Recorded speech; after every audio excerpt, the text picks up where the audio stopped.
গাধাকে যখন সৃষ্টি করা হয়েছিল তখন গাধাকে বলা হলো তুমি দুনিয়াতে প্রচুর পরিশ্রম করবে, তোমার মাথায় কোনো বুদ্ধি থাকবে না, তুমি খেতে পারবে শুধুই ঘাস, এবং তোমার আয়ু দেওয়া হলো 50 বছর।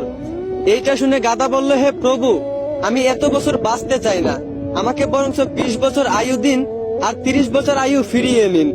গাধার এই প্রস্তাব মঞ্জুর করা হলো।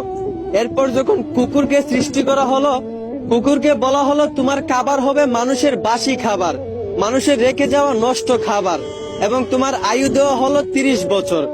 কুকুর এইটা শুনে বলল, হে প্রভু, আমি এত বছর বাঁচতে চাই না, আমাকে বরঞ্চ 15 বছর আয়ু দিন এবং 15 বছর আয়ু ফিরিয়ে নিন। সৃষ্টিকর্তা তার এই প্রস্তাব মঞ্জুর করলেন।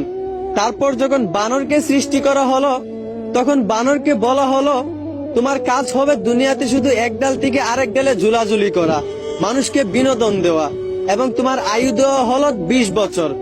বানর তখন প্রভুকে বলল, হে প্রভু, আমি এত বছর বাঁচতে চাই না, আমাকে বরঞ্চ 10 বছর আয়ু দিন আর 10 বছর আয়ু ফিরিয়ে নিন। সৃষ্টিকর্তা বানরের এই প্রস্তাব মঞ্জুর করলেন। এরপর এলো পুরুষের পালা। পুরুষকে যখন সৃষ্টি করা হলো, তখন পুরুষকে বলা হলো তুমি হচ্ছ সৃষ্টি জগতের সবচেয়ে শ্রেষ্ঠ প্রাণী, আর তোমার আয়ু দেওয়া হলো 20 বছর। এইটা শুনে পুরুষ বলল, হে প্রভু, আমি এত কম বছর বাঁচতে চাই না, আমাকে আরো বেশি আয়ু দিন। গাধা যে 30 বছর আয়ুটা ফিরিয়ে দিয়েছিল সেই আয়ুটা আমাকে দিয়ে দিন, এবং কুকুরও যে 15 বছর আয়ুটা ফিরিয়ে দিয়েছিল সেই আয়ুটাও আমাকে দিয়ে দিন, এবং বানর 20 বছর থেকে 10 বছর যে আয়ুটা ফিরিয়ে দিয়েছিল সেই আয়ুটাও আমাকে দিয়ে দিন।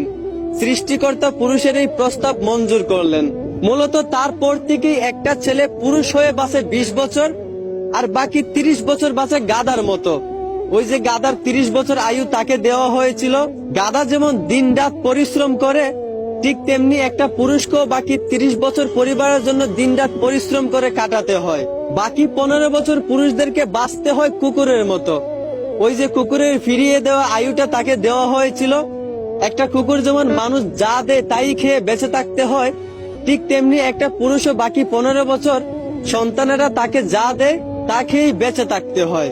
আর বাকি 10 বছর পুরুষদেরকে বাঁচতে হয় ঠিক একটা বানরের মতো।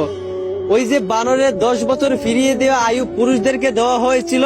একটা বানর যেমন এক গাছ থেকে আরেক গাছে ঝুলাঝুলি করে মানুষকে বিনোদন দিয়ে বাঁচে, ঠিক তেমনি একটা পুরুষকেও বাকি 10 বছর কখনো এই সন্তানের গায়ে ঝুলে, কখনো ওই সন্তানের গায়ে ঝুলে বাঁচতে হয়।